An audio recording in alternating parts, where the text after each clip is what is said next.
We're all ready for the meeting.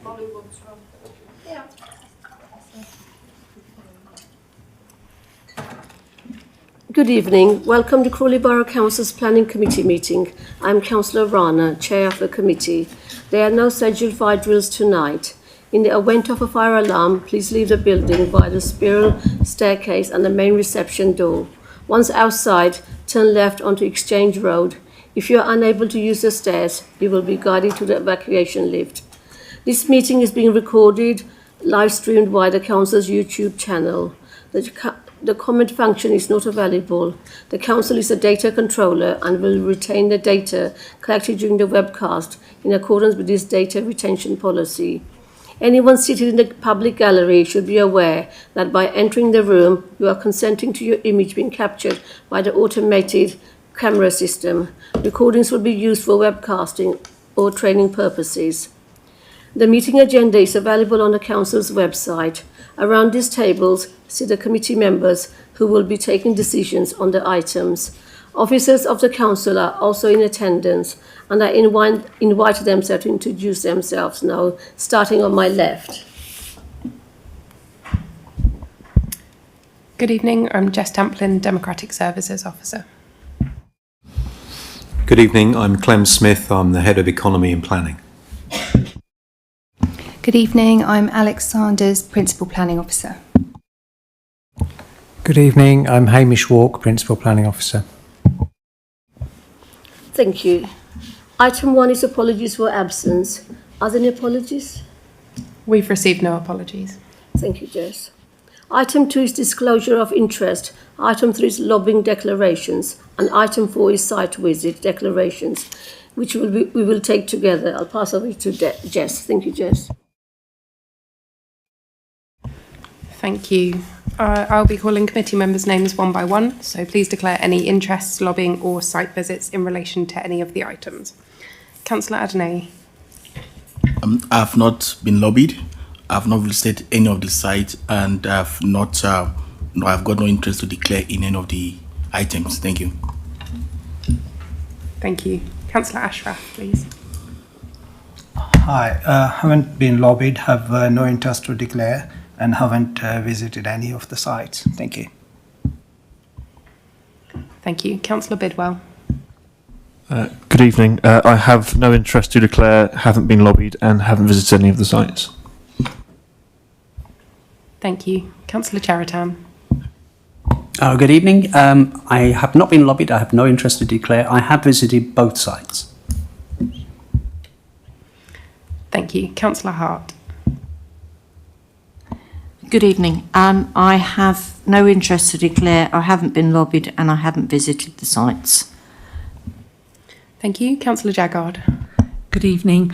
I've no interest to declare. I've not been lobbied. I visited the site of Sutherland House, item 6. Thank you. Thank you. Councillor Khan. Good evening. I've got no interest to declare. I've not been lobbied and I've not visited any of the sites. Thank you. Thank you. Councillor Mullins, please. Good evening. I've got no interest to declare. I haven't been lobbied and I haven't visited any of the sites. Thank you. Councillor Morgale. Good evening. I have not been lobbied. I have nothing to declare and I have not visited any of the sites. Thank you. Councillor Patel. Good evening, I haven't been lobbied, I've no interest to declare, and I haven't visited the sites. Thank you. Thank you. Councillor Ramsey, please. I have not been lobbied, I have not attended any site visits, and I have no interest to declare. Thank you. And Councillor Rana, please. Thank you. I have not been lobbied, I have no interest to declare, and I have not visited any sites. Thank you, everyone. We will now move on to agenda item 6, planning application CR/2023/0672/FUL, land adjacent to Sutherland House, Russell Way, 3 Bridges. Please may the planning officer introduce the report.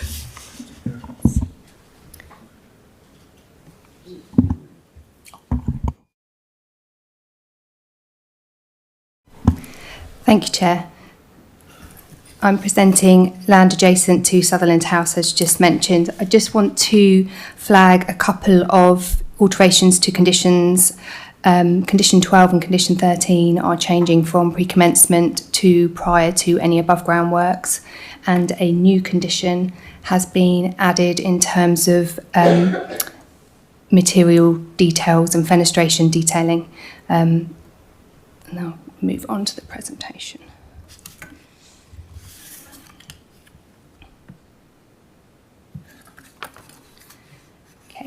This application site relates to land adjacent to Sutherland House for the development of a block of flats to provide 42 residential units. The site relates to a parcel of land located to the northeast corner of the wider Sutherland House and Sutherland Quarters development. The site is located between Russell Way to the south and Hazlitt Avenue East to the north. Further to the east is the Stevenson Way Industrial Estate, which is separated from the site by the Tilgate Drive footpath. Further to the north is, you can't quite see it on here, but it's Three Bridges Football Club and the playing fields. Further to the south, beyond Russell Way, is the railway line. To the west is the main Sutherland House and Sutherland Quarters development. Currently, the site comprises hard standing with a substation and plant. The north and eastern boundaries form an area of structural landscaping in the form of trees and hedging.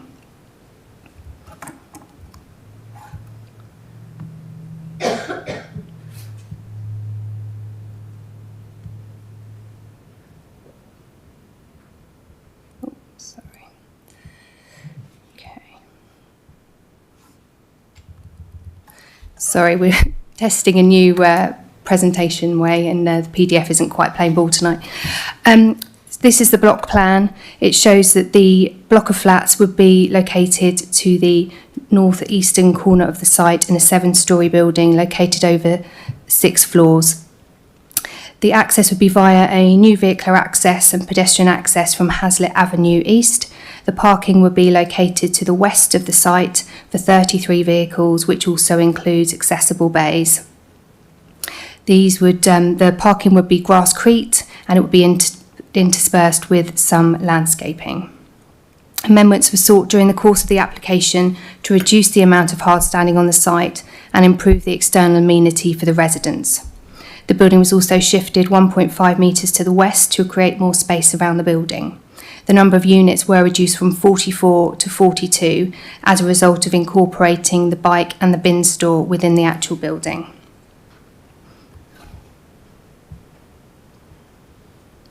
This shows the ground floor plan, where there would be 5 flats, as mentioned, the bin store and the cycle store. The main entrance would be on the west elevation, which would take you through to a central corridor with a staircase. There would be a secondary access which would take you out to the shared amenity space. This is the first floor, where there would be 7 units. A breakdown of all the units is set out within the officer's report in paragraph 2.3 for information. The second, third and fourth floors are almost identical, and they would all have 7 flats each. This is the 5th floor, which would have 6 units. The 6th floor, which would have 3 units. And then the roof plan, which shows the solar panels and the maintenance access. This is a sort of CGI, a 3D of the elevations of the building. So this shows the front elevation, which you would see from Hazlitt Avenue East. The tallest part of the building would be located towards Sutherland House and would then drop down towards the east of the site. Changes to the materials were sought through the course of the application, and the brick colours would now be a mixture of grey and yellow with some metal cladding, grey windows, and also some brick detailing. This shows the rear of the proposed building. Again, you can see the maximum height, and then it's stepping down towards the east. The maximum width would be 36 metres and the length would be 21 metres. This again just shows the rear elevation, but just to kind of give you an idea of the appearance of the building, you've got all the units would have private external amenity space in the form of either balconies, winter gardens, private gardens, and then you've got the shared amenity space as well.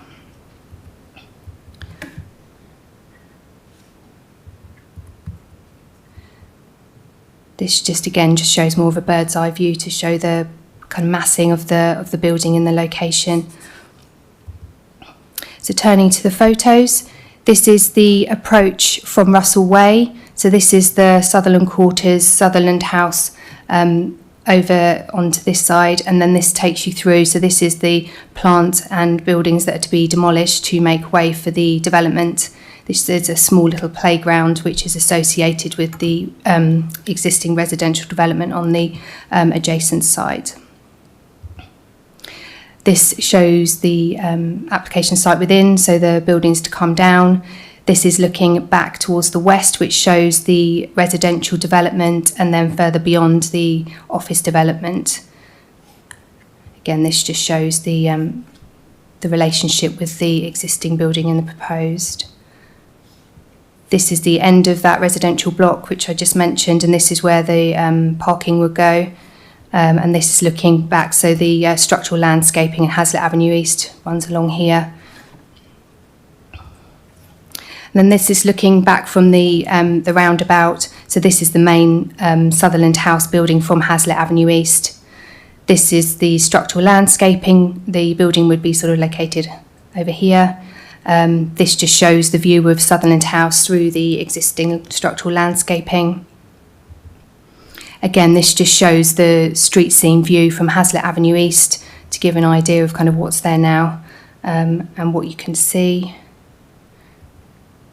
And again, this is looking back, so back from almost where the footpath is, looking down towards the main roundabout and the Sutherland House facing west. This is the view from the footpath. So this is the Stevenson Way Industrial Estate, the starts of it here, and then you've got the footpath. And then on this side, you've got the application site. Again, this is looking back down the footpath, and this you can see glimpses through to the Sutherland House and Sutherland Quarters development, again, from the footpath. These are, I don't know if you can see, this just gives a kind of impression of what the building would look like in the street scene. So this is from Hazlitt Avenue East. This is what the building would look like. So you can see the existing Sutherland House and Sutherland Quarters, and then the proposed development.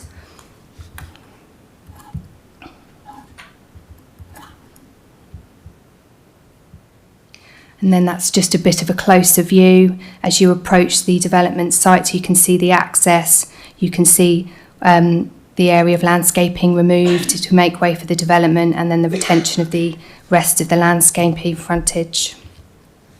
This is from the west, so you're looking back from, you've got the Three Bridges Football Club here. To give you an idea of context, the footpath is over here, so just to give you an impression of what it looks like from that angle, and then again from the traffic lights. So turning to the assessment of the proposal, the application site is an allocated housing site within the local plan. Brownfield sites such as this are critical to the delivery of future housing in Crawley, therefore the principle of the development is accepted. I'm just going to go back to the elevations I discuss, if I can. The key consideration for this proposal are the design and visual impact of the building within the street and when viewed from the wider area. As a result of amendments to the appearance of the building, as previously mentioned, the proposed block of flats is considered acceptable on this site. The scale and massing have been designed to respect the existing street scene, including a contemporary yet sympathetic approach that complements the surrounding buildings, as well as making efficient use of the previously developed land. The development will visually enhance the site and the character of the area by providing a visual landmark, contributing positively to the urban form and improving the character and appearance of the street scene. I'm just going to go back to the block plan.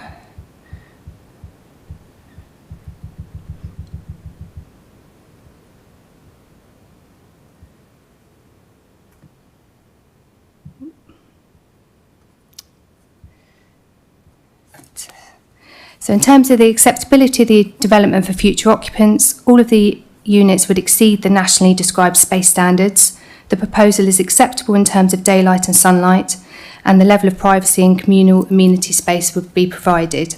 Acceptable noise levels can be achieved subject to the suggested recommended conditions.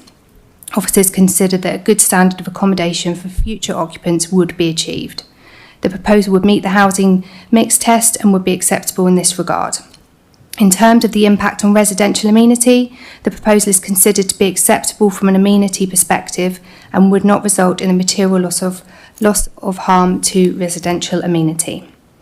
Turning to highways, access for vehicles would be via Hazlitt Avenue East, requiring a break in the structural landscaping.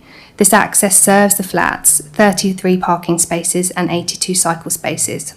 While there is a shortfall of 9 parking spaces, officers consider this acceptable given the site's highly sustainable location and the priority for landscaping and amenity improvements within the site. The required visibility displays can be achieved, as well as turning within the site for fire trucks and refuse vehicles.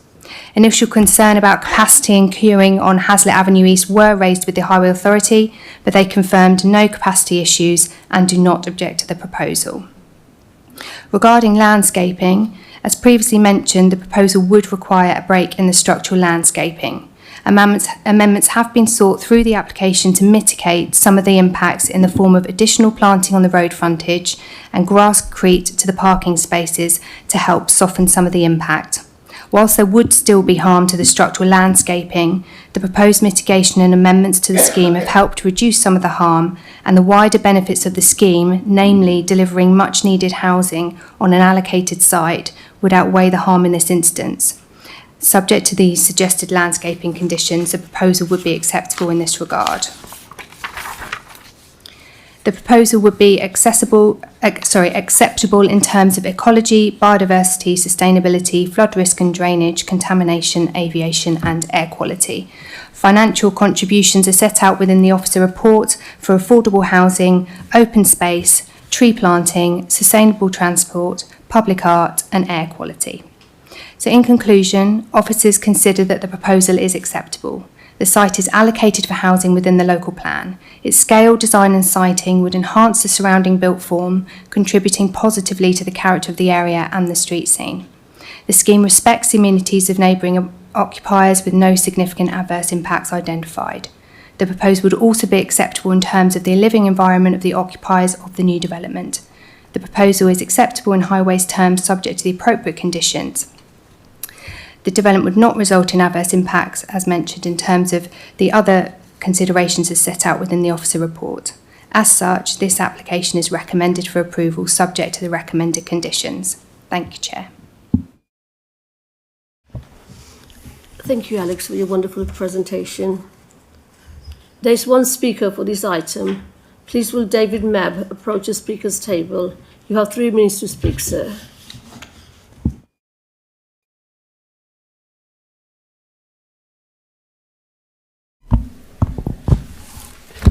Good evening, Chair and members of the Planning Committee.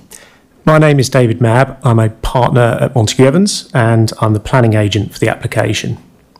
I'm speaking today on behalf of the applicants in support of the proposed 42-unit residential scheme.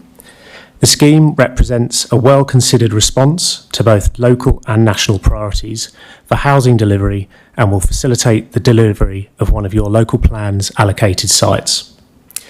I'm delighted that this application is recommended for approval by officers, and this is a testament to the collaborative engagement undertaken by the applicant and the local planning authority. The application before you today proposes the delivery of the 42 high-quality new homes, which optimises the capability of this sustainably located brownfield site that is allocated for residential development, exceeds minimum space standards, provides a range of unit sizes that meet identified need as confirmed by your housing officers, is designed to modern energy efficiency standards and provides private amenity space by way of balconies that is also complemented by additional external ground floor communal space. The layout and design of the scheme has been finessed with the assistance of officers and statutory consultees. The scheme has reduced in both scale and the number of units to respond to those comments raised during pre-application. The application comprises an extensive suite of documents that contain numerous technical assessments. These include assessments of visual impact, highways trip generation, impact on trees and ecology, and noise impact for existing neighbours and future occupants. The findings of these documents have been thoroughly scrutinised by officers and independent third-party consultants. All agree the scheme exceeds or meets the requisite requirements. This includes car parking, cycle parking, and vehicular access strategy. The application includes a Section 106 agreement that will secure a number of financial contributions towards affordable housing, open space, tree planting, air quality, sustainable transport and public art. These contributions total circa £300,000. The application will also pay the Community Infrastructure Levy. The total financial contribution towards initiatives across the district will be over £750,000. In summary, the application before you is the culmination of extensive collaborative engagement with officers. It is compliant with the local plan, national planning policy, and the principles of sustainable development. It supports the housing delivery, which makes best use of an allocated brownfield site. I therefore respectfully request this application is granted planning permission. Thank you. Thank you. We will now move on to the debate. Do any committee members wish to speak?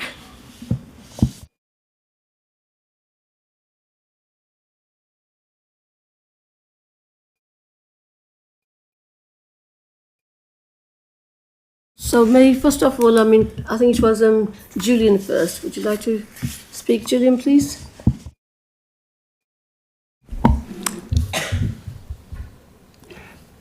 So it's very clear. Thank you, Madam Chair. It's very clear from the documents that this is a development that is permissible under the local plan and other requirements there. We absolutely need the accommodation and so on in Crawley. I guess I have some misgivings over the fact that it's fairly close to quite a busy main road. I have concerns about it, but I think that's by the by, given that just down the road in a bit further down, we've got a whole mass of buildings right on the edge of a main road. But I'm glad to see that at least there's some mitigation there with the green planting and so on. I guess part of my question, so there's two questions that are coming up. Firstly, is I know although that I see that there's a pollution assessment been given there. I'd like a little bit more discussion around that, as much as what provision, if any, has been put in, particularly in the lower floors, because there will be a lot of. It's a very busy road. There's a lot of cars go past there, kicking up a lot of dust in summer, a lot of fumes from the cars and so on. What thought has been given to that, particularly at the lower levels of that building, and the people who are going to live there? And secondly, the other thing is the fact that is the pathway. Again, is divided now, or will be divided. Actually, I've got three questions. Sorry. So I do have some concerns about pedestrians walking along there. They now have to traverse yet another road. If you feel like their pathway is interrupted by a road, albeit not perhaps greatly used, it's still, as it were, an impediment to the pathway that's currently a straight-through pathway. And there was a third question, which was, I just temporarily slipped my mind, but if you could perhaps answer the first two questions, or if you could respond to the first two questions, it would be appreciated, while I try and think of what my third one was. Thank you. Thank you. The Environmental Health Officer for Air Quality was consulted on the application and did look at pollution and didn't raise any objections in terms of the impact on the residential properties. There's suggested conditions for dust management plan in terms of construction, but actually once the flats are operational, no objection was raised. There's a air quality damage mitigation cost which will be incorporated into the scheme in terms of like an air source heat pump or something like that, but actually in terms of sort of pollution to the residents, the environmental health officer didn't raise any concern in that regard. In terms of your path query, again, highways were consulted. We did go back to them on that point, and they were happy with the proposed layout and the proposed arrangements and didn't consider there would be a conflict between vehicles and pedestrians or cyclists, and they didn't raise any objection. Okay, but the third question's gone from my mind for the moment, so I may ask that in future if it comes back to me, if I may. Thank you. Thank you very much. Thank you, Councillor Cheriton. Next we have Councillor Kim Jaggard. Thank you. I think on the whole it's an attractive building. It's got nice balconies and things. So I am in a little bit of a quandary because I do have quite some concerns on three issues, like Councillor Cheriton. My first issue is at 5.10 of the report. It says that 5 rooms on the ground floor fall short of the required daylight.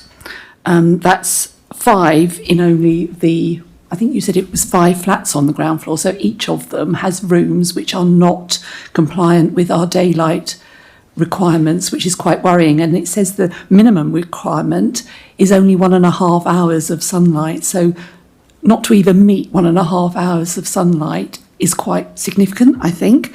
And it does seem to me to be rather strange, really, because those flats along Hazlitt Avenue have all got their windows out onto that hedging, which is an ancient hedgerow, basically, which is going to be interrupted for the entrance. But those windows are going to be very close to that hedging, which presumably is why they are so dark in the north and the northwest corner there.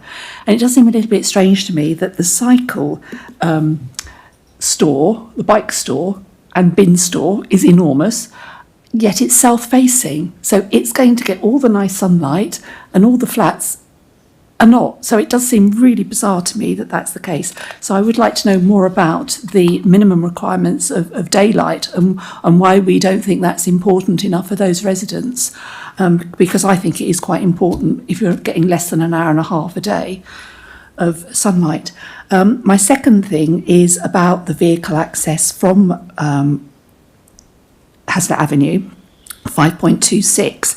At the moment, the access to this site is via Russell Way, which is a quiet cul-de-sac, and it would be very, very easy to put a road down the side of the building that's currently there, which is in fact where the access already is.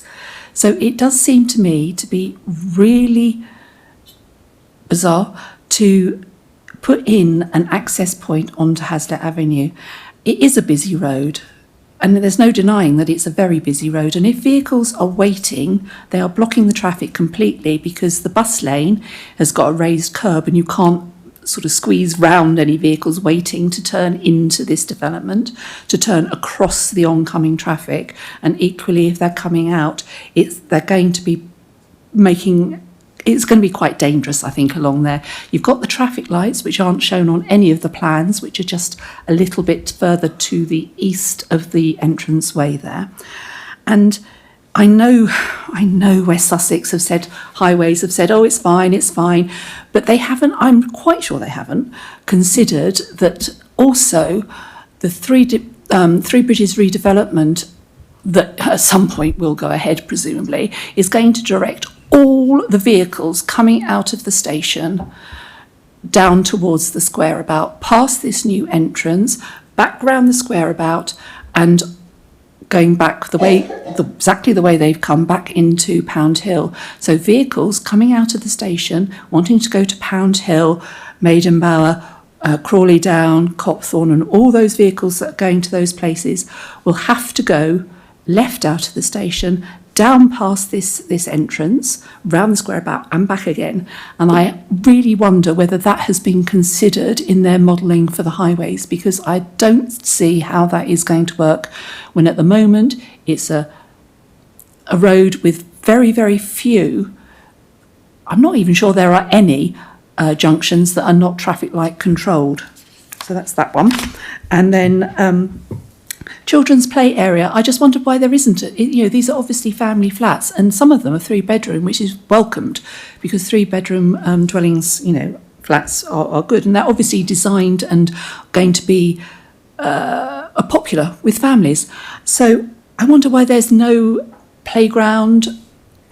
And in the photograph that we saw there is a playground there, but it's not actually part of this development, and it can't be shared by this development, which does again seem to be a little bit strange not to have any children's play facilities on properties that are going to be family properties. I think that's it. So can we have a little bit more on that, please? Thank you. I'll start with the daylight and sunlight. So it's 5 rooms on those 5 flats, not the whole of the 5 flats. So there's a couple of the rooms which fall short, but it's not the entire flats. And they're north-facing buildings, and in developments such as this, it is sometimes unavoidable. So given the entirety of the scale of the development for 42 flats, the fact that 5 rooms out of the whole 42 flats, which comprise numerous rooms, we considered that it was acceptable in this regard, because it wasn't all of the 5 flats and every single room in the 5 flats, and they only just fall short. They're not significantly short, they just fall short. So in terms of daylight and sunlight, that was the response. I do take your point with the bike store and the refuse storage, and this was negotiated and discussed through the application process, but the layout was more fixed, and it worked better in terms of getting the private gardens. You would lose that that extra, which is nice to have. You would lose that element of the proposal, and also access to try and get the bins out from the front would cause more problems trying to drag the bins out from the front and then bring them round so that the bin lorries could get them. So it was looked at, and I do take your point, but I think having the private gardens and the layout was relatively fixed, that this is where we are, and this is the layout we arrived at. In terms of the vehicle access, again, absolutely take your point. This was thrashed out through the planning application process. I did go back to highways specifically on your point of Three Bridges Station.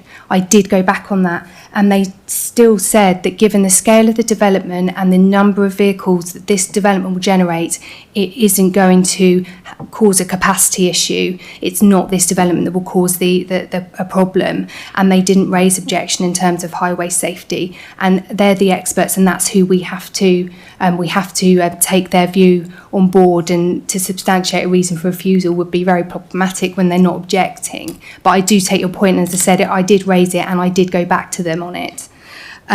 The playground, it is associated with the other flats, but they're all under the same ownership.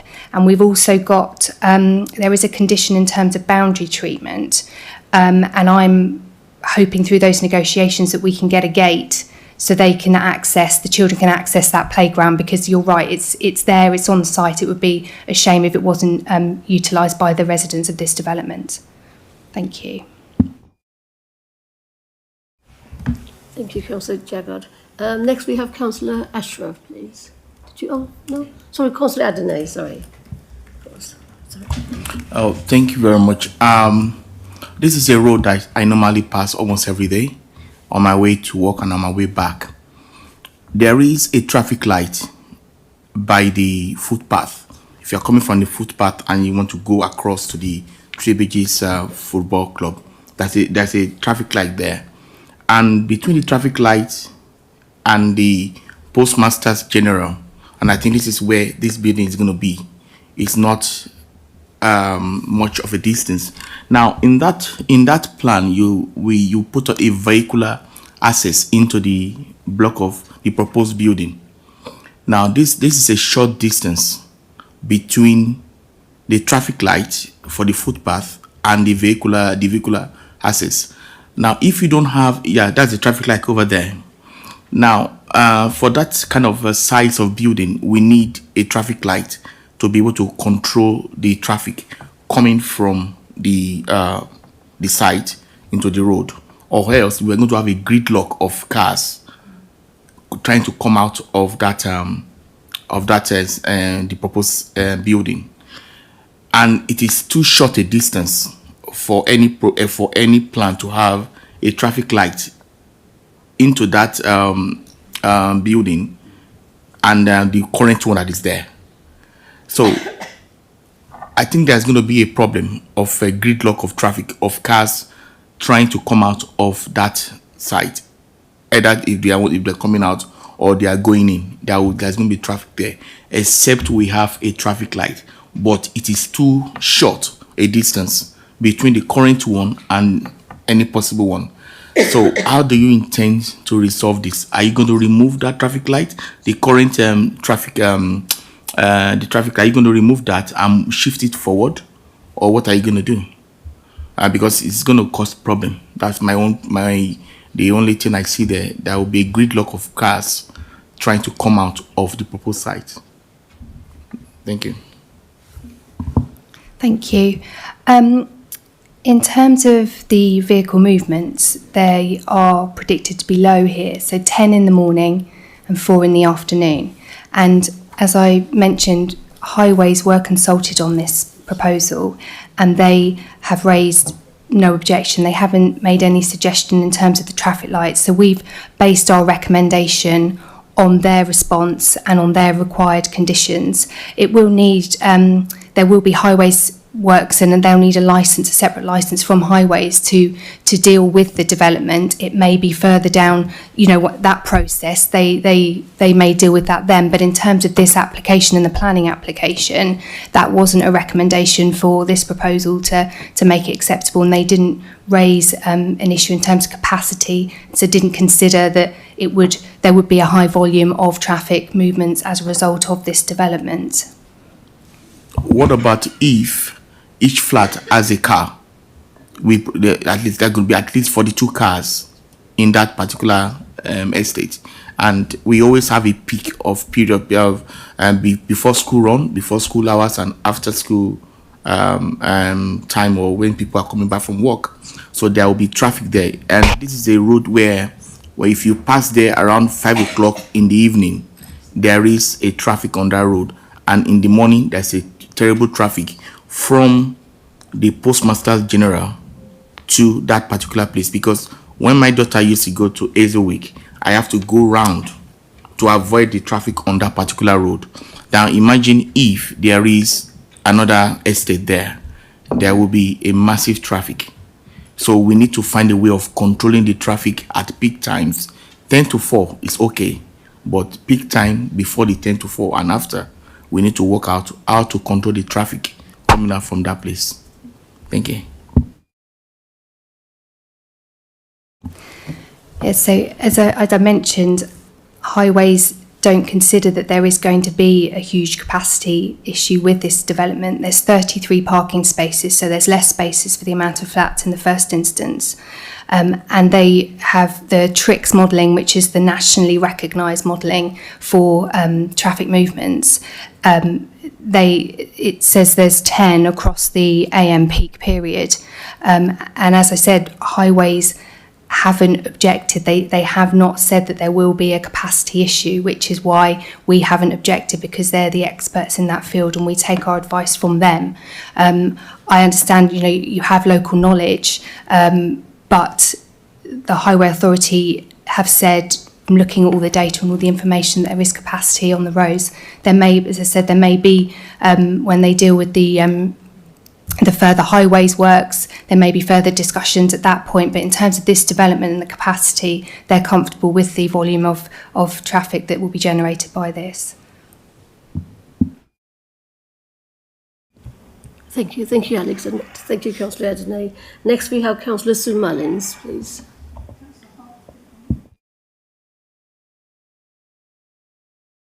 I thought you put your hand up. Thank you. My question again is about the access road. The one thing that I'm not aware has been spoken about at all is in the planning whether it's going to be a left and right exit or it's going to be a left only turn up to the square about and back again, which is what Councillor Jaggard was talking about from Three Bridges.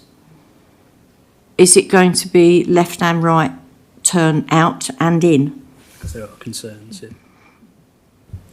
Yes, that's the proposal. The left and right, it's not just going to be a left. Councillor Mullins, did you put your hand up? Did. If you'd like to speak, please.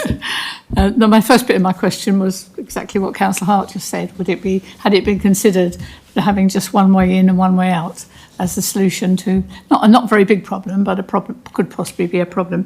And a couple of things. I noticed on 5.22, it talks about, because it's quite a busy road, Hazlitt Avenue, quite a lot of traffic going along there all times of the day and night. It talks about the fact about noise abatement, but the only thing it seems to come up with is that you can mechanically open and close the windows, which doesn't seem the most innovative way of shutting out noise. And I just wondered, has the standards been the same, applied in the same way as the adjacent block of flats? And are the people in the block of flats next door quite happy with the amount of noise they get from the traffic along that road? Because I would imagine their experience will be pretty much the same. That was the entrance, so I want to talk about that. Right and left turn, talked about that. It does say some of the flats have face out onto a chain link fence, which is 1 metre from the windows, and that will be, a new hedge will be put in. Well, the hedge takes up quite a lot of space, especially if it's not very well maintained. So how close is this hedge going to come up to people's windows? Because I think it's nice to look out at a bit of a green, but you don't really want the green almost touching your windows. Thank you. Thank you. The adjacent flats were permitted under prior approval, so they didn't have to take noise into consideration, so there wouldn't have been any mitigation in terms of those flats and noise. So with this application, we can control the impact on noise. There is a condition requiring more information in terms of the noise environment of the flats, so there are more controls here. In terms of the landscaping, it will be in a similar place to the existing chain link fence. So the intent would be for the chain link fence to be removed and then a hedge to be placed. But there's a landscaping condition, so that will, and a landscape management and maintenance plan. So that will set out the long-term management and maintenance of the landscaping in the development. Thank you, Councillor Mullins. Next we have Councillor Bidwell, please. Thank you, Chair. I hate to be that guy yet again to come and talk about parking, but I think I'd have to concur with Councillor Adenai's assessment when it comes down to the number of spaces. I appreciate that you've said that West Sussex has said that it's an adequate number of parking spaces, but I would also appreciate it if we could potentially have this data that's being used to make that judgment, just so we can understand why exactly 9 less spaces than there are dwellings, let alone rooms in the building for residents, is enough.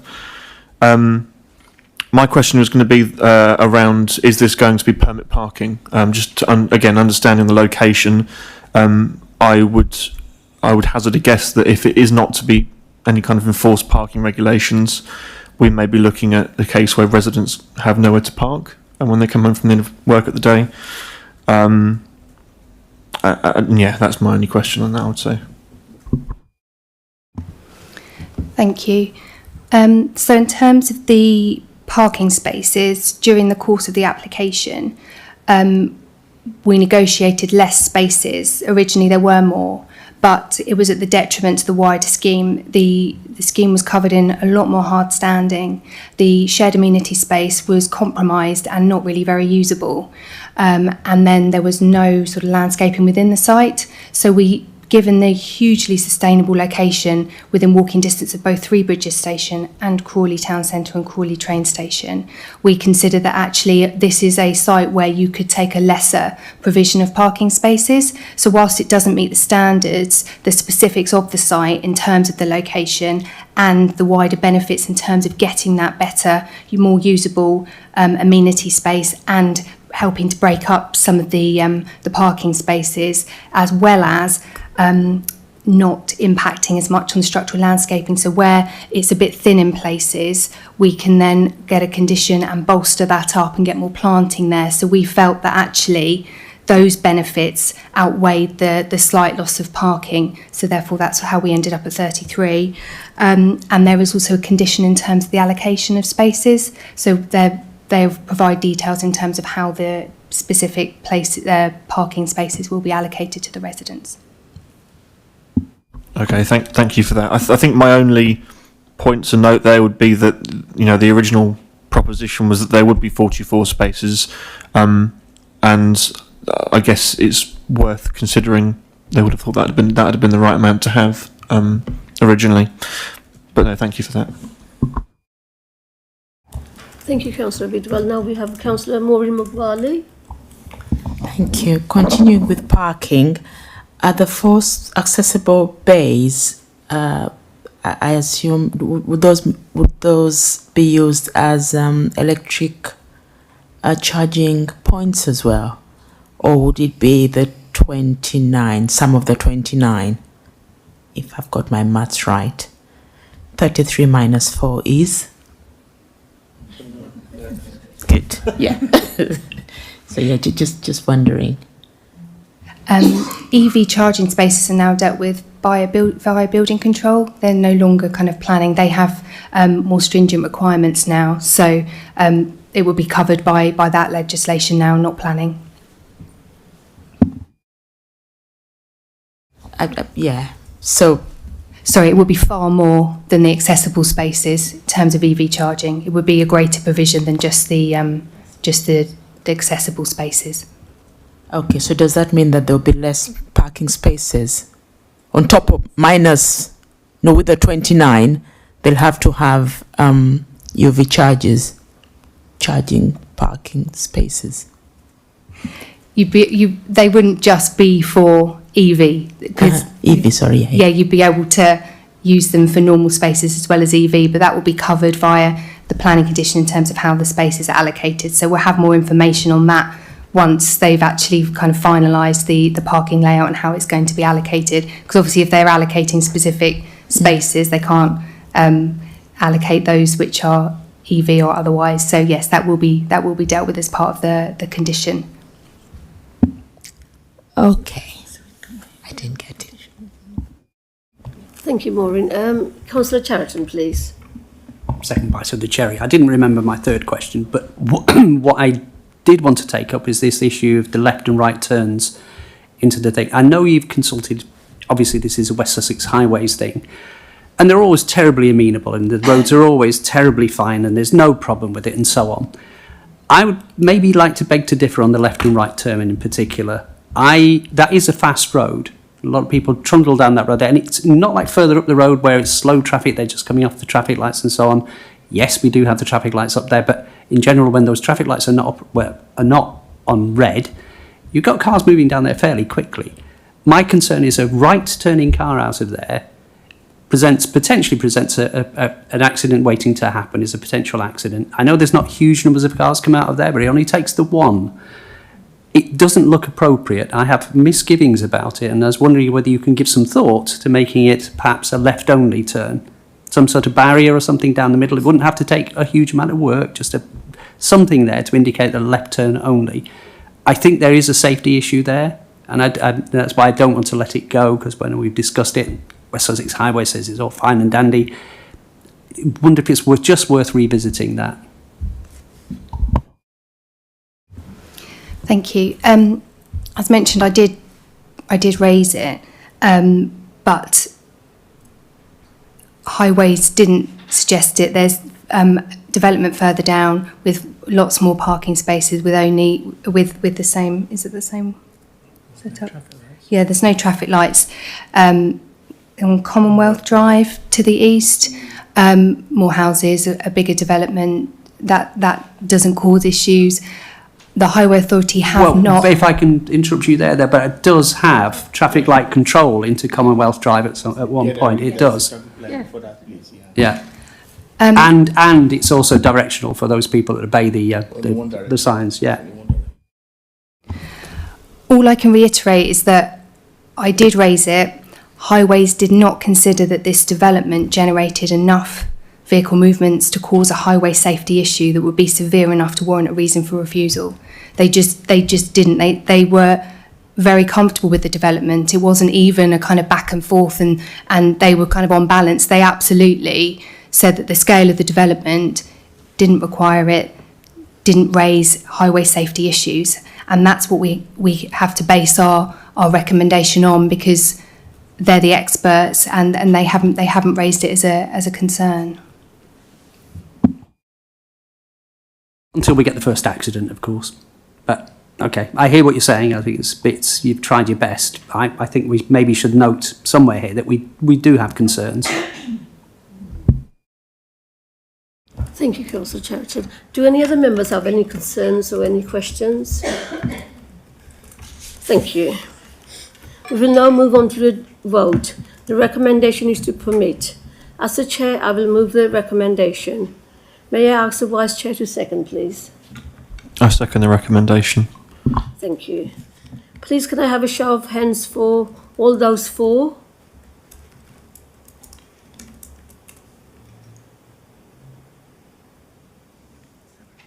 Thank you. All those against? And all those abstaining?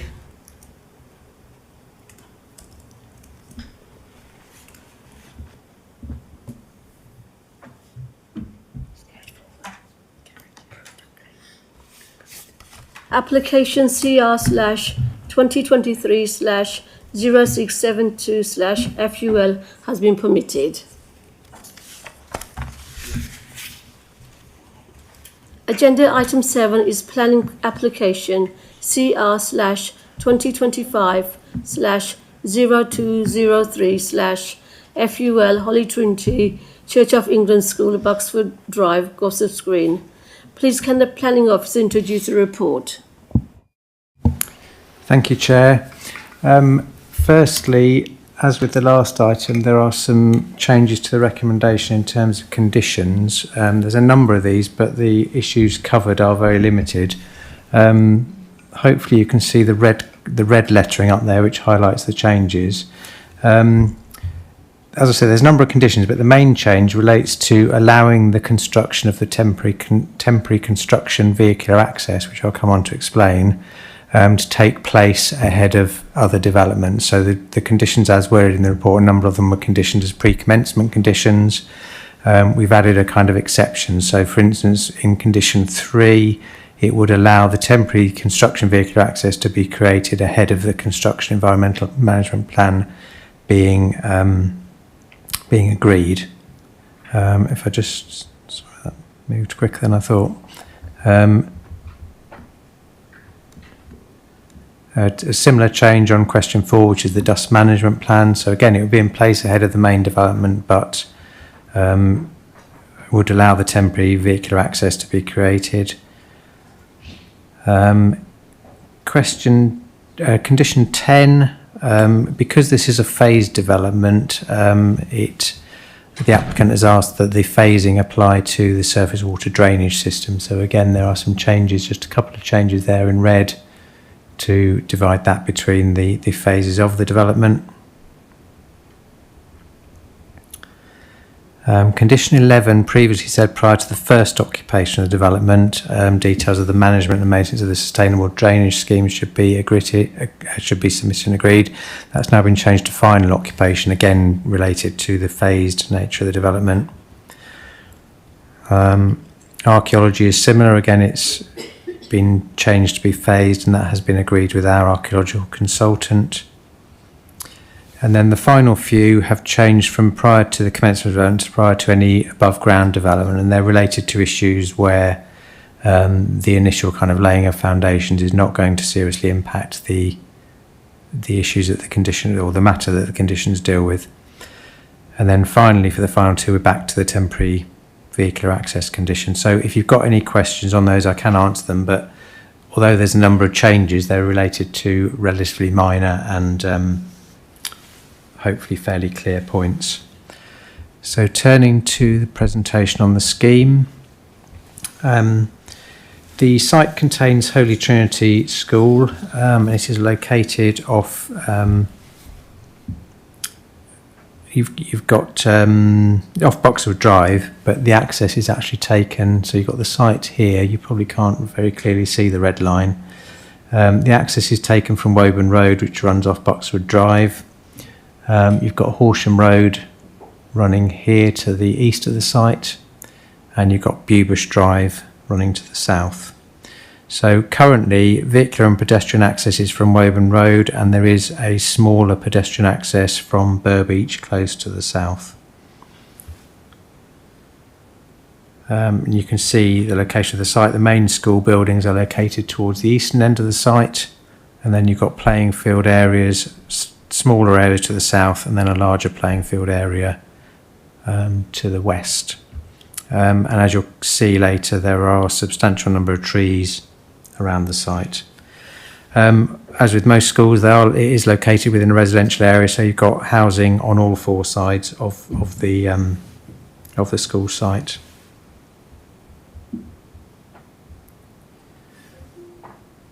So a series of photos for you. So the top two here show the vehicular and pedestrian access from Woburn Road. And then the bottom two show car parking areas within the school, which are fairly close to those to the access. Here you've got some views that show the school buildings. You can see the kind of age of them. They're fairly typical designed school buildings for their age. You've got a courtyard area here. The main building is this one here, which is proposed to be demolished, which I'll come on to discuss. And this is the young building to the right of it, which would be extended and refurbished. Here we've got some views of the playing field. So you can see there is a pretty extensive playing field, particularly to the west of the site. But you've also got grassed areas to the south. You can see the young building over here and some neighbouring houses through the trees over on the right. This is the area of the site closest to the Horsham Road houses. I'll come on to cover the objections that we've received from a couple of houses beyond those trees. But that is the area that is closest to those houses. You can see there are some cricket practice areas which have nets in the summer, I think, in that area at present. And then moving to the southern part of the site, on the bottom right-hand corner, you've got the existing pedestrian access through Burbeach Close. You've got some views along Bubush Drive and a view from Bubush Drive across to the school buildings, showing the grassed area between. On this plan, you can see the main layout of the school building. So the main school building is in this area here. You've got some sports facilities up towards the northern part of the site, and then there are some other school buildings, including the young building, which is just here over towards the eastern side. This plan also shows the existing winter sports layout for winter purposes. So you've got 2 football pitches, which you can see marked out on the larger playing area. And then, because sports issues, I'll deal with those later in the application, just to illustrate what currently happens on the site. In the summer, you get an athletics track replacing the football pitches on the west-hand side.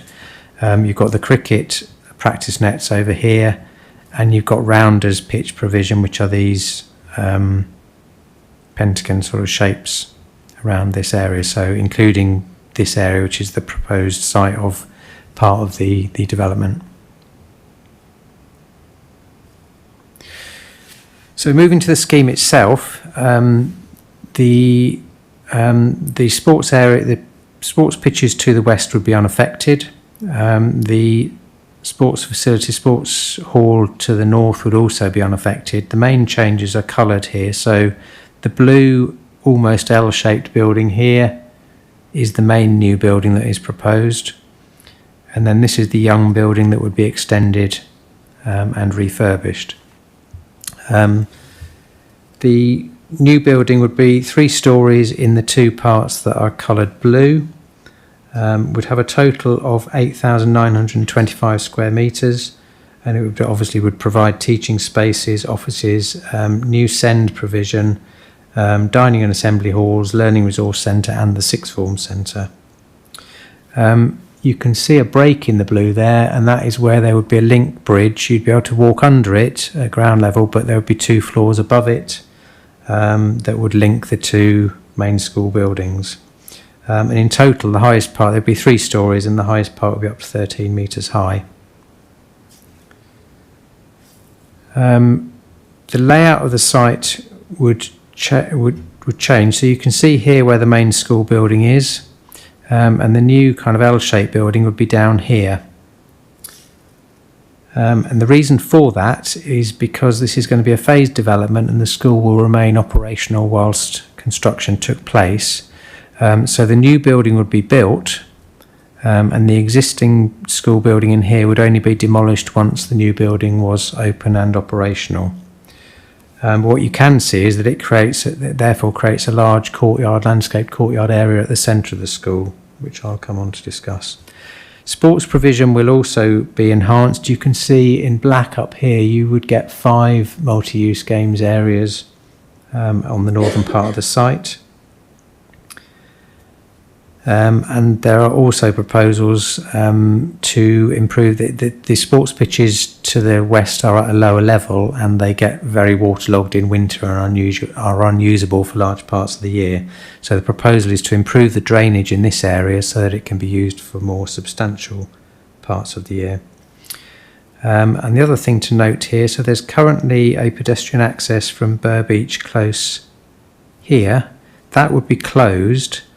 And a new pedestrian and cycle access would be created in here, which would also be the location of the temporary vehicular construction access from Bubush Drive, and that would allow construction to take place in this area without disturbing the wider school activities or the access from the north. And then finally to note on here, you can see an area over on the right hand side shown in green with a kind of bun. That would be an outdoor teaching area. So it'd be supervised classes, and not a sports area, kind of ecology and those kind of lessons. In terms of parking, you've got some existing parking area up here, and there are some smaller areas over towards the sports hall, and then new parking down the eastern side of the site. Total of 104 car parking spaces, and there would be provision of 110 cycle parking spaces. As I said, it would be phased development, and it would take place over about a 3-year period before the new buildings could be brought into use and the older ones demolished. So just in terms of the principle, this is set out in the report, but there are 2 reasons for this development really. Firstly, the school has been identified as having building stock that is in poor condition and in need of development. That's a kind of national designation. It's been nationally identified, and we do need to take that into account in terms of meeting the requirement for new school places and widening choice in education. Running alongside that is a proposal to increase the size of the school by 1 form to an 8 form entry. So currently there's 1,354 students. This would rise to a total of 1,500, with 1,200 in years 7 to 11 and then 300 sixth form students. So that would be an increase of 146 pupils alongside a staff numbers increase of 16. So in terms of the principle, this does accord with national and local policies. There's clearly a need for improved facilities at the school due to the state of the existing buildings, but also because of that planned expansion. So turning to the scheme itself, there are the existing elevations and the existing layout. So that's the proposed building layout, and then turning to the floor plans, you can see the L-shaped building at ground floor level, and you can see a kind of croft area under the link bridge. So you've got various different classrooms and assembly hall spaces down here.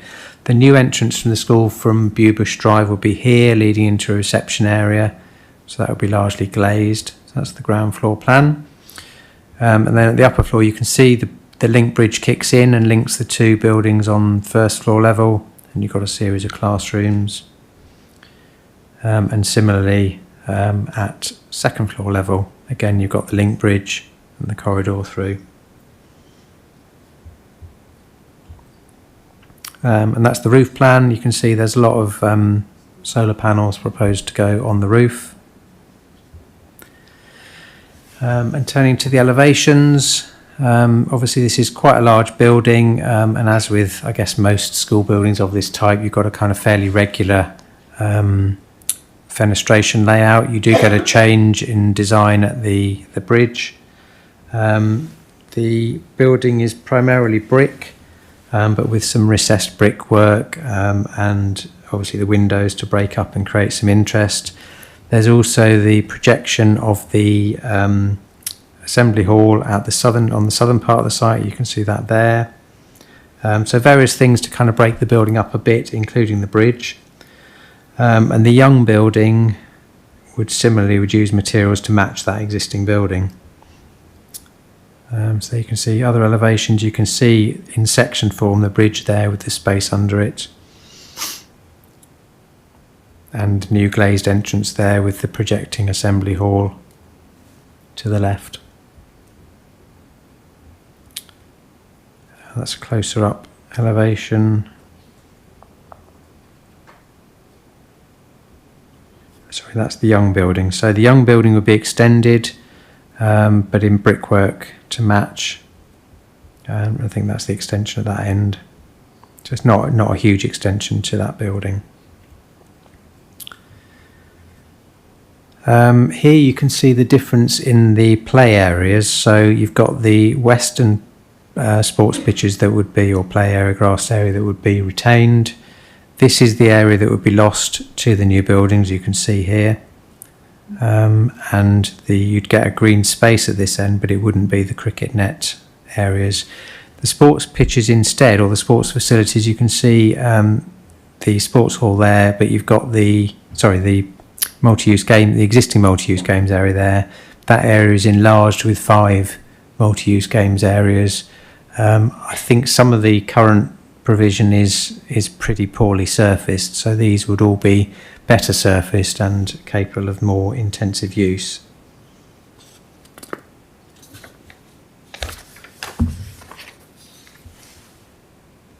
I'm just going to go back to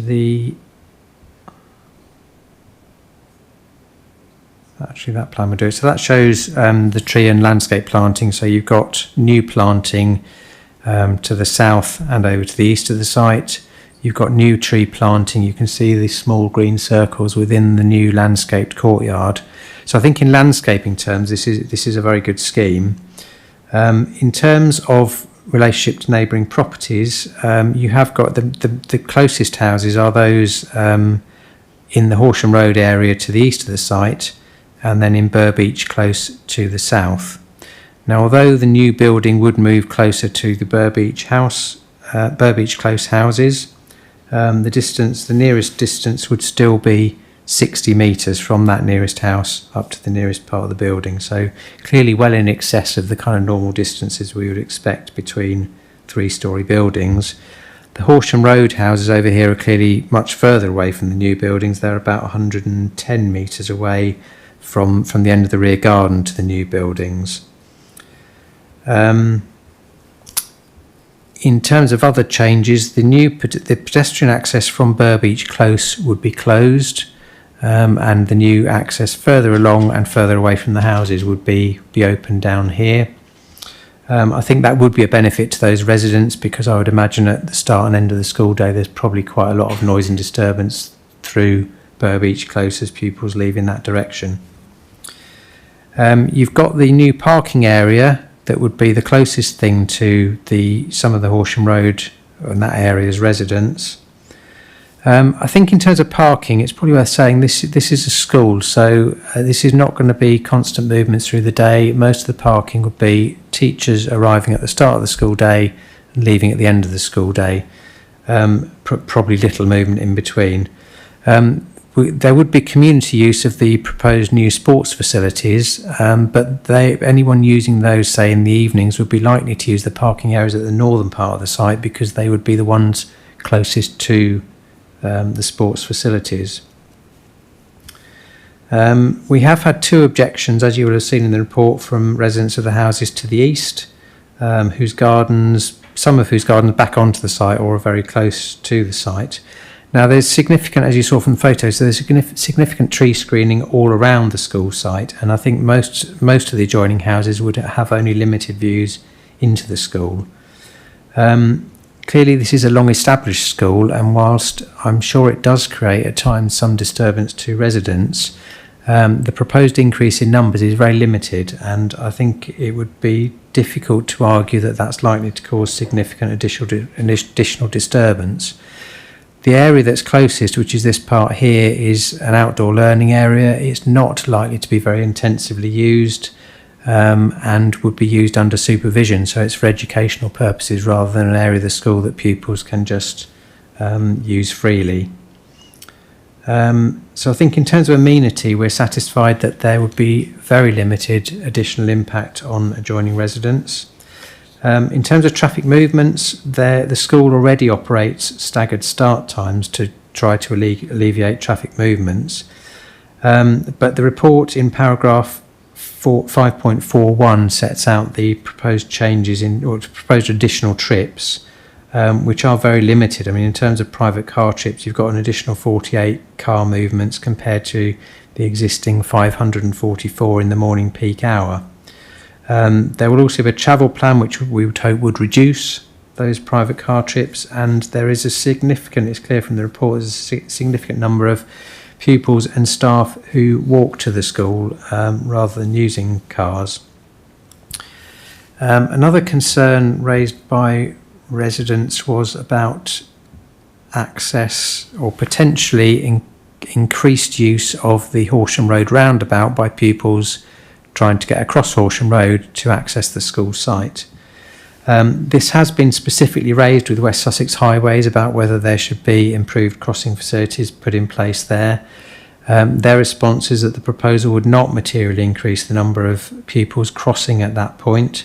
There are other crossing points. There's a crossing points further north, and there's also a subway further south, which runs between Plantain Close and Argus Walk. So there are alternative access points for pupils coming from that direction, and West Sussex do not consider that it's required to create an additional crossing point there, and overall that no highway safety issue is raised by the scheme. In terms of the sports pitches, just go back to that slide. Clearly there is a concern in terms of national and local policy with the loss of the sports pitches in this area, and that space would not be replaced. But by way of mitigation, we've got the additional multi-use games area or areas. There's proposal to improve the drainage of the western part of the site to improve its capacity throughout the year.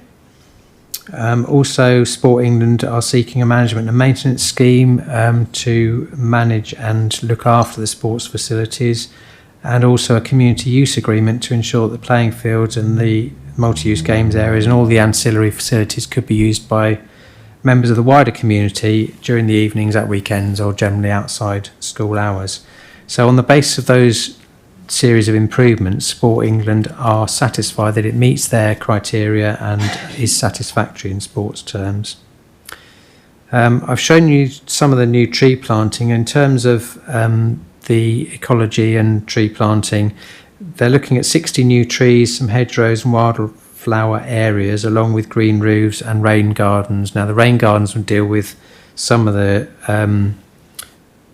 surface water flooding areas that the site occasionally gets. The buildings themselves are not at risk of flooding, but there are just surface water issues that could be resolved through that.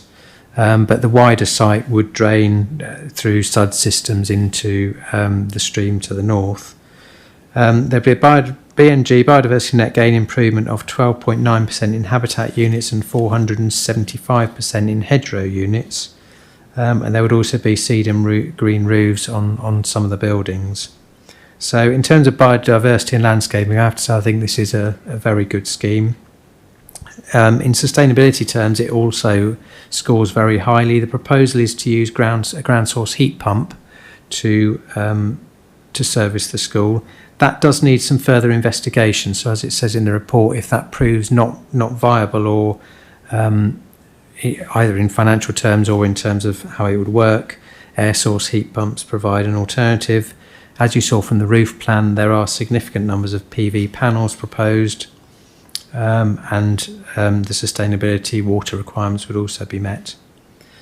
One other issue that's raised in the report is archaeology. This is a large site which does have some potential for archaeological interest, so an agreed programme of investigation has been set out, and subject to the Section 106 to secure the sports-related actions, including community use, employment and skills plan and ecological enhancements, along with the conditions set out in the report, but as I amended earlier, the scheme is recommended for approval.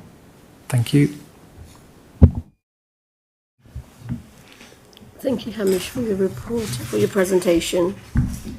There are two speakers for this item.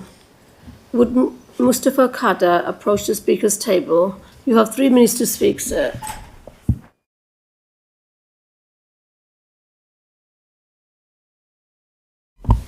Good evening, everyone.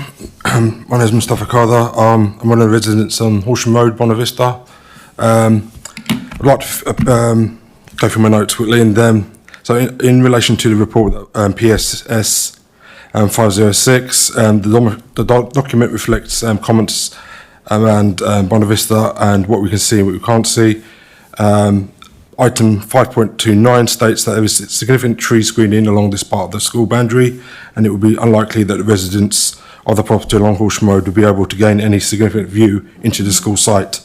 The assumption of the tree screening preventing Bonavista is not accurate. I have got a picture here which was taken today, which clearly shows the school and the area that's going to be put as a car park and a play area, very visible. 5.2 also states the open area of the school grounds nearest the property, privy use for outdoor activity such as cricket. Having lived in Bonavista for 19 years, this hard standing area hasn't been used for cricket. It's used for children playing during dry weather.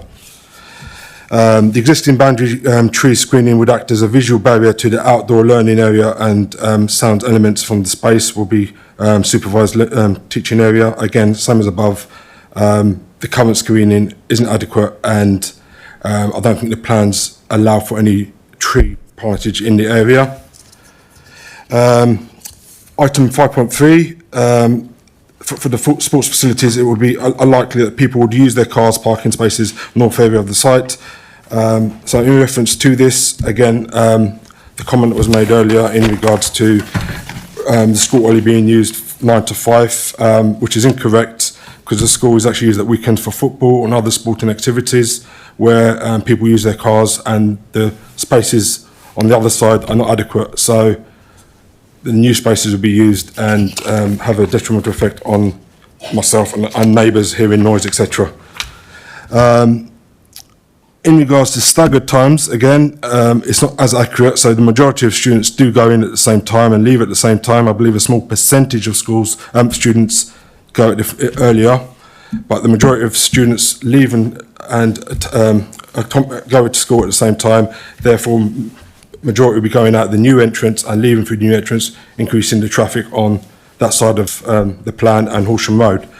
And the last point was around 5.45 in regards to the highways safety issues.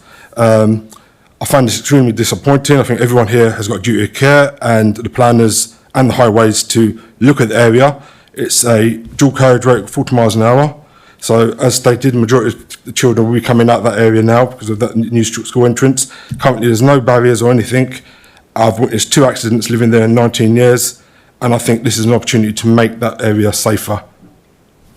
Thank you.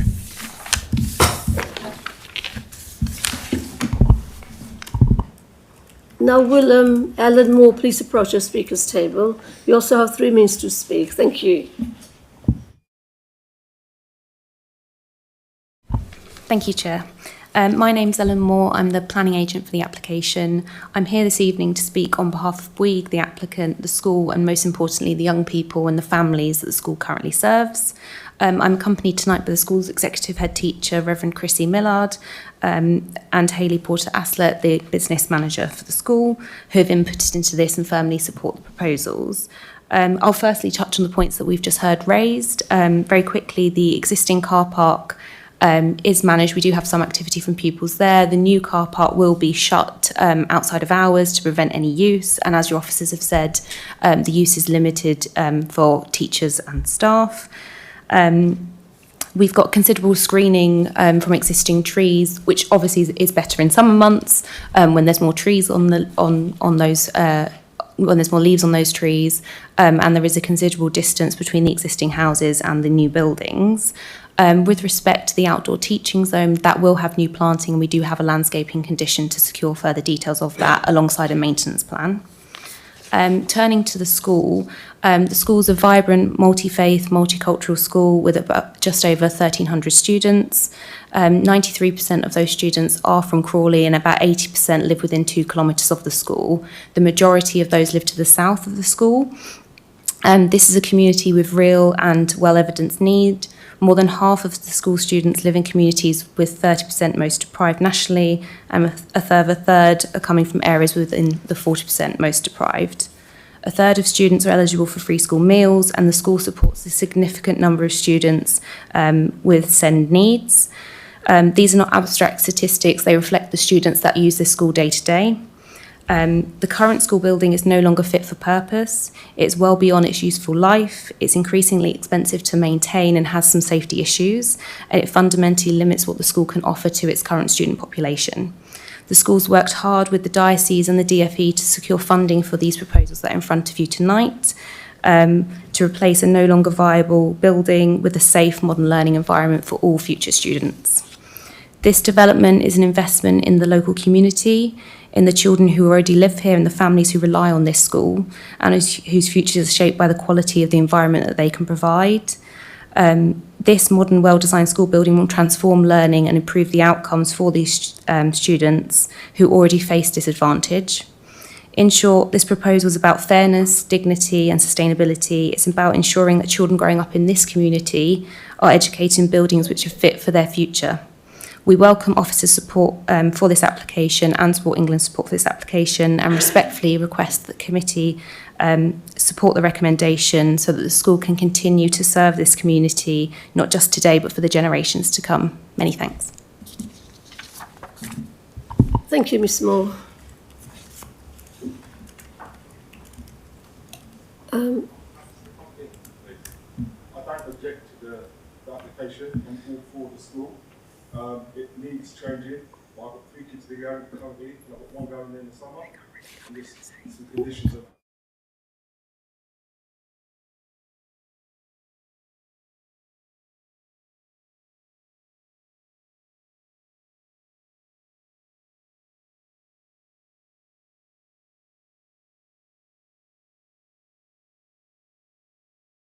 I didn't expect to go first. Sorry, I know you were the first one I saw. Thank you. I'm an ex-teacher. I have to say this is an exciting development, and I think it is going to make a huge difference to the children that attend the school. There's nothing worse than teaching in a building where the ceiling crumbles as you're standing there, and I can absolutely appreciate that. I do have a bit of a concern that the dust pollution, I'm very into dust pollution, and I am concerned that on the it's not down as a condition. The demolition and the processes of building need to make sure that the children aren't going to be breathing in dust. And I'm assuming, I haven't actually seen anywhere where it says asbestos, but that is particularly significant for the children that are there. So I just want to see why it's an informative and not a condition to have pollution control in respect to the dust. That's my main point. Thank you.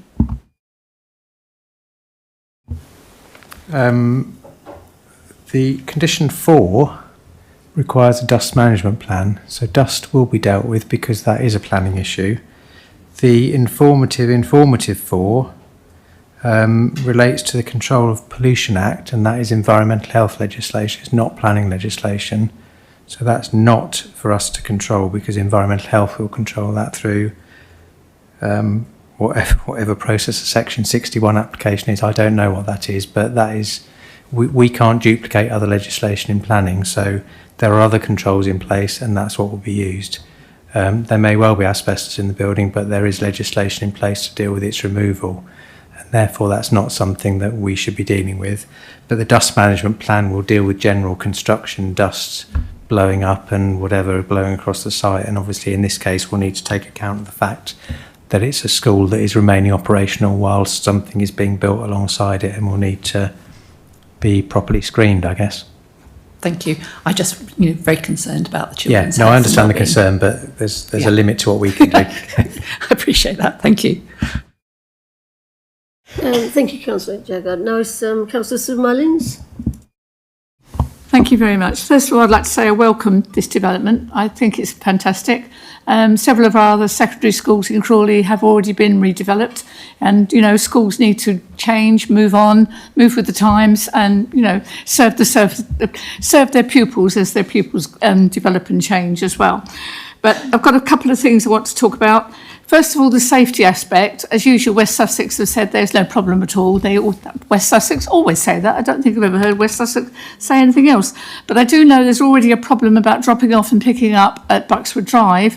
I mean, just like every other school in Crawley, for that brief half an hour in the morning and that brief half an hour in the afternoon, there's total chaos outside with parents desperately in their cars, all trying to get there at the same time. So, children and parents will be always looking for different ways of getting into the school and making it easier for themselves. So for them not to consider the Horsham roundabout and the children that may well try to come across that way, because people will always pick the quickest way there. They won't say, oh, there's another crossing 100 yards up the road. They'll take, put their limits on their boots and say, this is the way I'm going, so this is the way we'll do it. And unfortunately, it seems to West Sussex like to wait until a child has actually been killed, like the one on ICC last year? Year before last. A child was killed on outside ICC school before any improvements were made. So I think maybe representation needs to go back to West Sussex to say, these are children. Children don't always obey the rules or do what's sensible. They do what comes into their head first, and therefore can we think ahead, please? Then also, you're talking about closing the temporary access that you've got at the moment on Burbage Close and opening up a new access, which will be for the service vehicles and the construction vehicles coming in. Will the children who come from that side of the school be using that for the next 3 years? Will they be using that entrance, or will they be told they have to walk right round and come in a different way? So, because it doesn't seem very practical if you're going to shut the entrance they use at the moment and open another one for construction vehicles. And if it's going to be used by construction vehicles, our safety issue is going to be addressed, that children are coming in at the same time as lorries may well be coming in. Then my big bugbear, and it always is on planning, is the parking, because we're going to increase the size of the school by at least 200 children. That means we're going to increase the staff. It says here 16 more staff. And just by rough working out, you're talking probably well in excess of 50 classes, and an average of 2 teachers per class, which it is more or less these days, plus specialist teachers, plus ancillary staff, plus support staff, catering staff, cleaning staff. There's 104 parking spaces. Is that going to be sufficient? No, I didn't think so.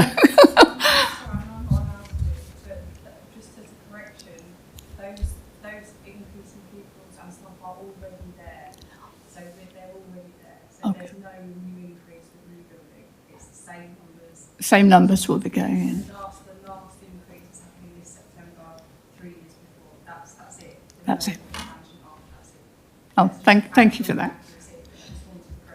But I also just thought it might be a good opportunity to look at the car parking you've got at the moment and see if actually could it be improved, because I don't know a school in Crawley where there's enough car parking for the staff. There never ever is in any of them.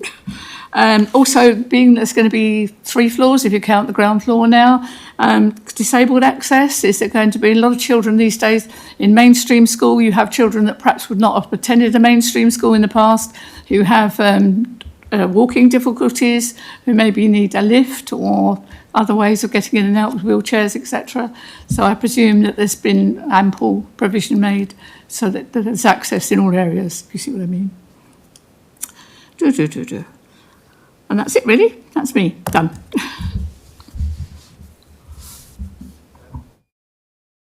Sorry.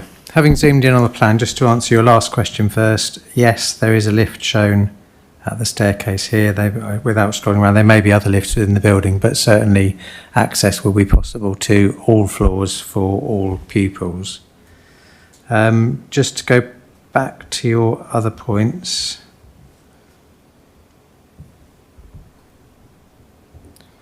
The safety on the Horsham Road roundabout issue, I mean, I think you can always make a case for additional crossing points and things, and clearly that would be an improvement were it to be put in. But the question for West Sussex is there a need arising from this development generated for that additional crossing point? And their view on that is not. So you've got an additional however many people, it is 100 and something pupils, that I appreciate they may be there already, but that's the additional amount. The question that West Sussex will have been considering is whether that additional amount generates a need for an additional crossing. That's not to say there may be other people already using that crossing in ways that we may not think are great, and which might benefit from a crossing, but in West Sussex's terms, they are saying the additional amount does not generate a highway safety issue sufficient to require a new crossing. Sorry, there's a bit of misunderstanding, I think, on the Burr Beach access. So sorry, let me just zoom in a bit on there too.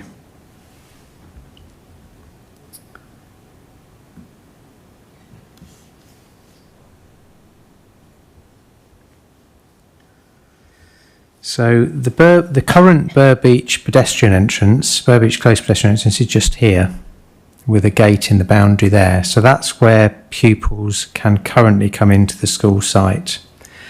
Now, during the construction of the new building, which is shown here, there would be a temporary vehicular access created at this point, which would be for construction vehicles only. It would not be shared with pupils. It would simply access the construction site, which obviously will be fenced off at the same time. So pupils will be up in the northern part of the site in the existing buildings. I don't know whether they'll still be able to use the Burr Beach Close access. I would imagine so, because I would think it could be fenced off from the construction site to allow that to remain during the 3-year construction period. At the end of the 3-year construction period, that existing access is then closed. The temporary construction vehicular access is no longer required, but that access point is retained as the new pedestrian and cycle access point. So there'll be no vehicles going in there, but pupils and staff and cyclists will be able to come, and visitors will be able to come and go through that access point, but not conflicting with vehicles. I think that was all your questions.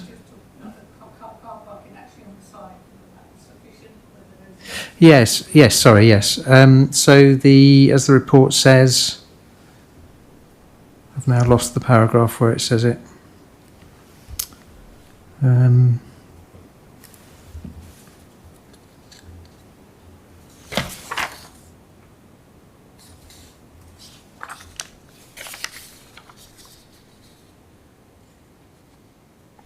Yes, so it would provide a total of 104 parking spaces, which is an increase of 19 spaces on the existing, and we've got an increase in staff numbers of 16. So, and the total staff levels are 191, as set out in the report. So I think it's not unreasonable to say that an increase of 16 members of staff and an increase of 19 car parking spaces is reasonable as part of this development. Now, whether the school currently has enough parking spaces? I don't know. But again, the question is related to the increase. It's not so much about what the existing, this application cannot necessarily fix any existing situation. Although I have to say 104 car parking spaces sounds quite a significant amount of parking for a school of this size. You've also got a travel plan, so, an intention to encourage people to travel more sustainably, and that hopefully will impact on use of the car parking.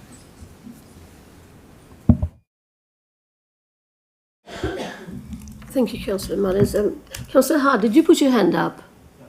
Councillor, Cheriton. Thank you, Chair. So I've got 2 or 3 questions, more than 2 or 3 actually. One is my concern. I heard you mention it, but I haven't actually seen it in the report. But my site visit uncovered the fact, and this is a very compelling reason for getting rid of the existing building, if nothing else, is that asbestos there's quite considerable amounts of asbestos on the site. It was built in the 1960s when it was considered to be a good thing. Now, I hear what you're saying, but I would, about it as it were not part of Crawley, but did I understand you correctly? It's not part of Crawley Borough. There is a provision for that and so on. But I have considerable concerns that I'd like you to elaborate a little bit. Do you know what the plan might be? Because that's a considerable health and safety issue. It's not a minor thing. It's not just merely a dust control thing. Asbestos is dangerous. So I think that maybe should have been made a little bit more clear in the report, because I didn't realise that until I actually went to visit the site, that was a significant factor on that site. By the way, I should say I welcome the development. The school, I've seen the school, it is looking honestly a bit sad and dated. They do need a new school, that's for sure. That's my first question on asbestos. Albeit I understand you answered it a little bit before, but I'd just like to hear a little bit more about that. 2, I've got a gentle question on the massing. We're going from a relatively low-level school, so mostly on single floors. There's a 2-storey element and a small 3-storey block, to quite a big 3-storey block. Now, I read your report and you say you're quite happy with the massing in terms of the distance from local residents and so on. But not much that we can do about it, I guess. I just wondered if maybe a comment from you on what you were considering the view might be. Also bearing in mind that the building is on a slight elevation as well. So it wouldn't be something that would be low key. It will be a fairly significant building in the area, I think, by comparison to the surroundings. Now, I appreciate the fact that it's set back and it's in grasslands and so on, but I'm thinking of the people. I think it's the lower part. I forget the name of the road there, but not the Horsham. Is it the Horsham Road, the bottom part there? Yeah, it's Horsham Road. What the visual impact would be. I can't see on there whether there's going to be a line of trees, or whether there's a line of trees existing. I didn't get out to that part. I don't remember. But there is a small question mark in my mind about that, considering what we're going from to. My third question is really about the roundabout, but I think you've answered the question. I'm not comfortable with the answer. I understand what you're saying. I understand what West Sussex is saying. But this seems, I think, as others have said, this is, although the numbers don't support changes, as it were, from West Sussex point of view, this does seem to be a missed opportunity to introduce some safety elements here. Because the question I was going to ask, has any monitoring been done to evaluate how many pupils use this, and therefore what the risk element is there, the traffic and the number of children using that roundabout, because that together surely constitutes a risk factor that should be calculated. Notwithstanding what West Sussex have already said about, well, the numbers don't. That's immaterial. We're dealing with children's lives here, and I personally would like to know what monitoring has been done and what action that should prompt. If not in this application, then maybe sometime in the future. My fourth question, a slightly more minor question, is on archaeology. I understand that most of it from the report, that most of the archaeological finds are likely to be not of national significance, they're kind of moderate significance and so on. But I wondered if a find is found somewhere on the site, what the provision is for excavating, and also what impact that will have on the building in terms of would it require alteration to the plan and or extension of the time to complete? Those are my questions. Thank you. Thank you. To come back on your asbestos point, asbestos is covered by other legislation. There is legislation that deals with how you deal with asbestos, and it's not planning legislation. So although we do sometimes in contamination reports do sometimes cover it as part of their report, it's not for the planning system to decide how asbestos should be removed from that building.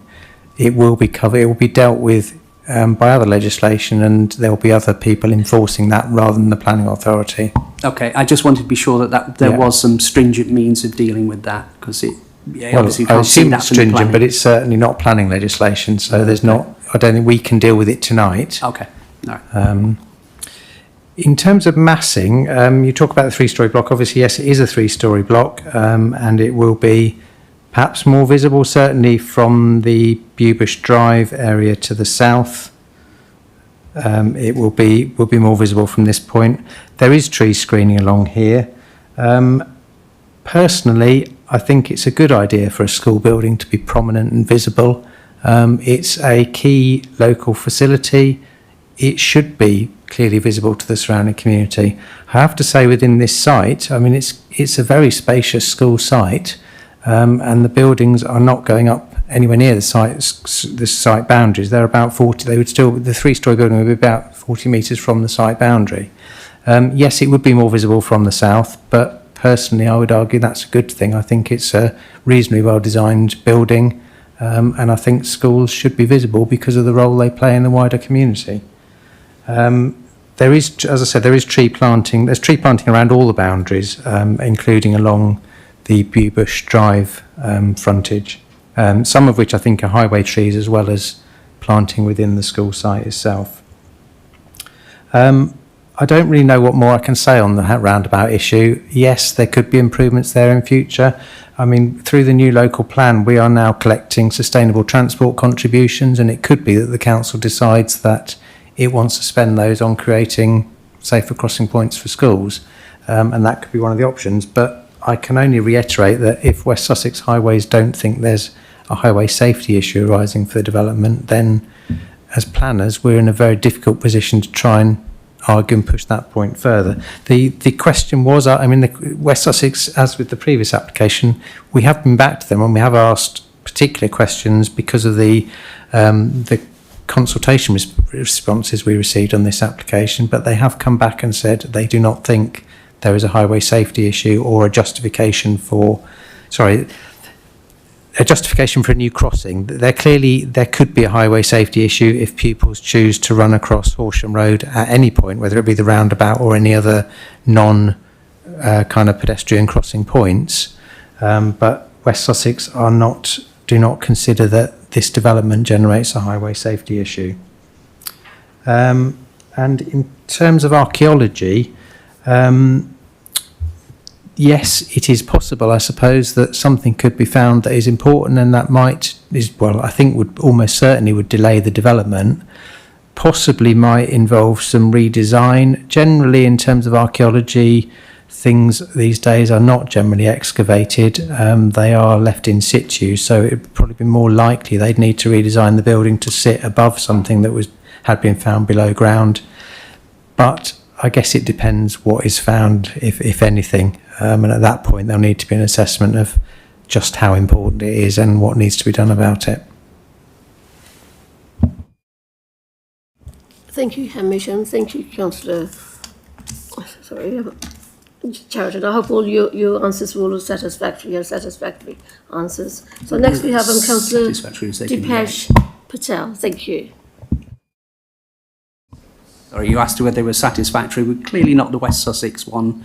I appreciate that we, as a borough councils, we can only go on the advice of West Sussex, but I take your point about a fund, and I think we definitely should look to certainly monitor the situation and see whether it's some sort of additional safety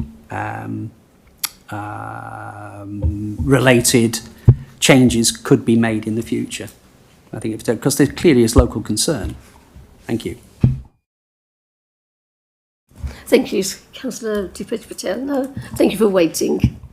That's okay. Thank you. Thank you, Chair. So firstly, I absolutely welcome the development. I mean, when I attended the school, it was creaking, and that was a while ago, as you can imagine. But I used to walk through that Burr Beach entrance through Bubush, and at the time, even though people weren't supposed to, a lot of parents were picking kids up, were using that as a way of, especially after school, were waiting there.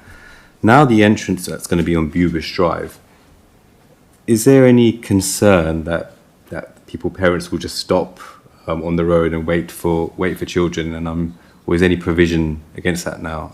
I'm sure West Sussex have looked at it, but I just want to get your thoughts on that. Thank you.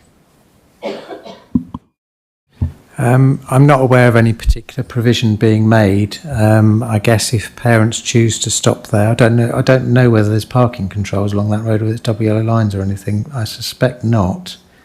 So parents may well stop. I mean, looking at that, probably they're better stopping on what is a straight bit of road rather than where the road bends to Burr Beach Close. So possibly it's marginally safer, but I don't know. And we don't know whether parents will drop off there, but I suspect you're right that some parents will choose to drop off or collect pupils from that entrance at that point.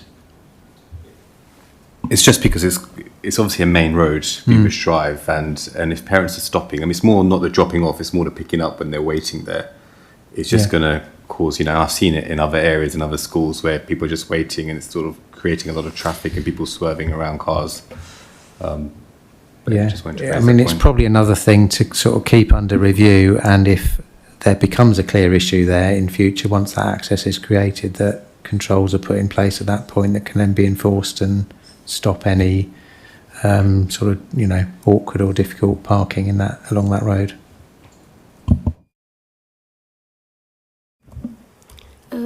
Thank you, Councillor Patel. Is the next Councillor Thomas Bidwell? Thank you, Chair. I find myself in agreement with Councillor Mullins and Councillor Chariton.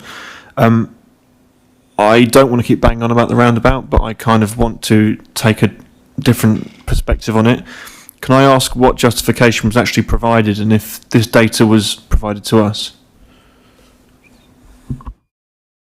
Yes, as it says in the report, a transport assessment was submitted with the application.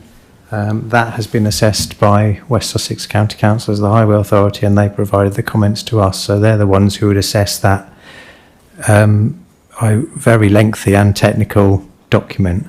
They're the specialists, so it's their advice that we would use, and that will cover, well, as I said, as the report sets out, it covers movements to and from the site, both by private cars and on foot, and will have looked at public transport usage as well.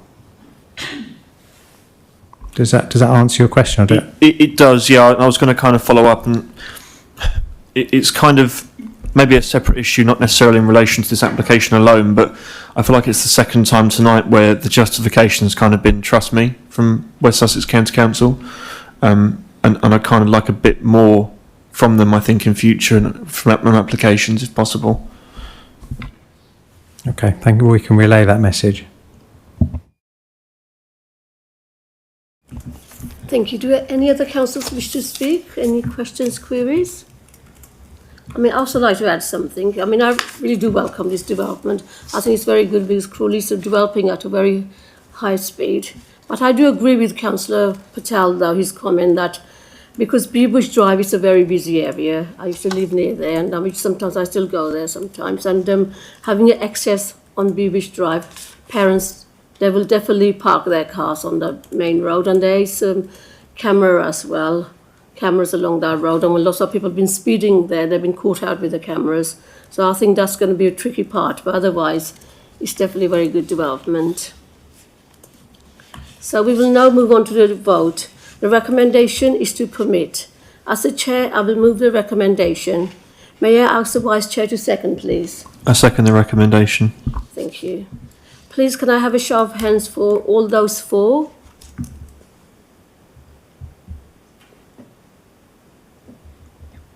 All those against? And all those abstaining? Application CR/2025/0203/FUL has been permitted. Thank you, everyone.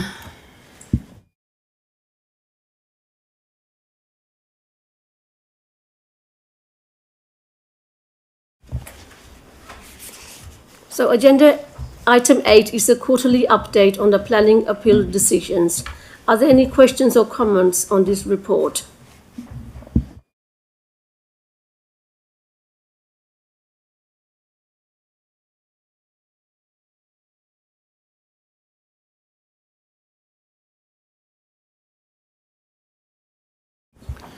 The committee has noted report PES/509.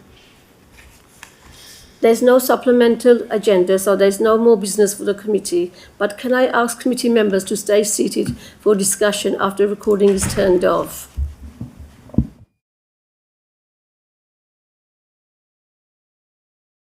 So the meeting is now closed at 21:22. That's 9:22. Thank you. Good night, everyone.